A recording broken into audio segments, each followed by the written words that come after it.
Good morning, everyone. This is Father Nate, missionary priest in Italy, and thanks for joining us today, January 29th, on No Greater Delight, our podcast on Marian feasts and Marian meditations. Well, today we have a number of celebrations, and the first one is Notre Dame de Chatillion sur Seine in France. It's said to date back to 1130, right? So this comes to us from the Abbot Orsini. And they note that Saint Bernard had great devotion to this image on account of a miracle which it wrought in his favor.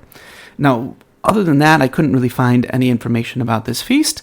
There is an abbey that I think has the same name, which was started, and the abbey was cared for by a congregation that Saint Bernard had started. So, but other than that, I wasn't able to find too much.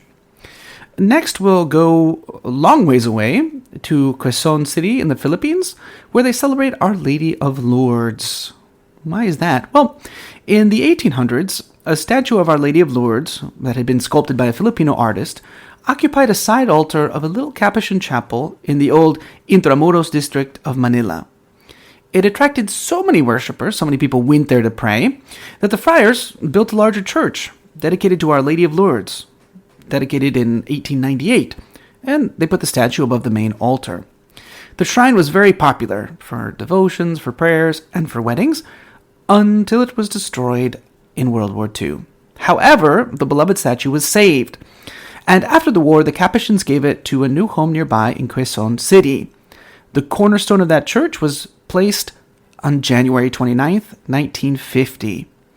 And the Archbishop of Manila dedicated the new Lourdes Church in 1951. In 1997, it was designated the Philippine National Shrine of Our Lady of Lourdes. In 2019, so very recently, by order of Pope Francis, the statue was crowned on August 22nd, 2020, right? Invoking Mary, health of the sick, Queen of Lourdes, the presiding bishop prayed for deliverance from COVID-19.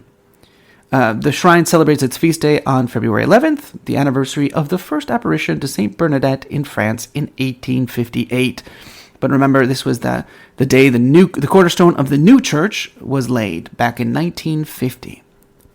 And last but not least, in Rio Grande do Norte, in Brazil, they celebrate Nossa Senhora dos Impossíveis. There you go, that's my attempt at Portuguese. I think that's Our Lady of Things That Are Impossible. Well, the statue arrived there on this day in 1755. However, her feast day is November 21st. So that is what we are celebrating in the Marian world today, January 29th. So for today's reading from The Imitation of Mary by Alexander de Rouville, we continue with Book 2, from Jesus' birth to his death. We're talking about Mary's life as an example for us. And here in chapter 10, we'll consider how to act in face of God's inscrutable plans. God unexpectedly told Mary, through Joseph to whom an angel had revealed it, that they must rescue the child Jesus from Herod's anger and set out for Egypt. But God is infinitely powerful. Had he no way of changing the king's heart? Was it not unworthy of God to flee from a weak mortal? Could he not have performed once again, this time for Jesus' sake, the miracle of the plagues, with which he afflicted Egypt in order to save his people? Mary was not concerned to try to understand God's plans in dealing with her. So too, his will deserves our submission, whether or not we understand why he acts as he does. Mary did not ask whether she would have enough to eat during the long journey through the wilderness and the foreign land to which she was being sent. The God who gave the order to make the journey was powerful enough to enable her to find sustenance, though she might not see it readily. Mary was not concerned to find out whether she would have to stay in Egypt for a long period. She simply thought that she would return when God signaled the time for return. God could give Mary orders even more difficult to understand than this one. She would never lose her tranquility. And indeed, what is there that should trouble a soul that knows God as its guide? Is there perhaps some surer protection than that which divine providence offers? And this chapter closes with a prayer. Lord, you bid me travel by paths I do not know. Your command is enough for me. Your will is my light and all the reason I need. Admittedly, I do not know where I am going, but I am sure that if I let myself be led by a guide as wise as you are, I shall not go astray.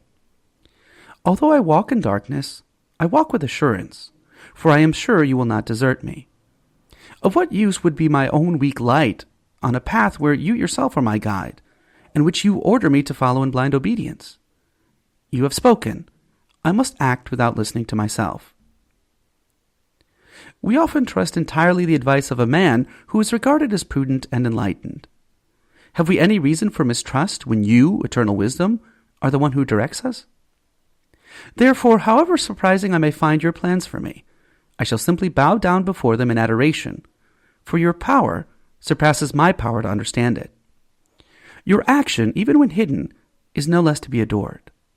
Your works all bear the stamp of infinite wisdom, even when their secret is not revealed.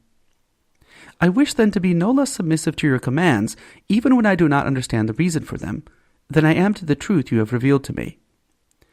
I do not comprehend that truth, yet I am surer of it than if I understood it by my own powers, for it is you, Lord, who have spoken.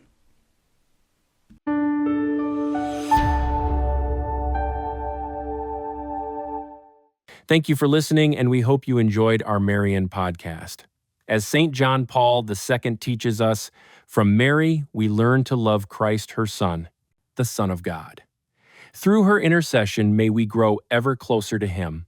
We encourage you to share this with a loved one or friend and help spread our devotion to Mary. Thank you, and God bless.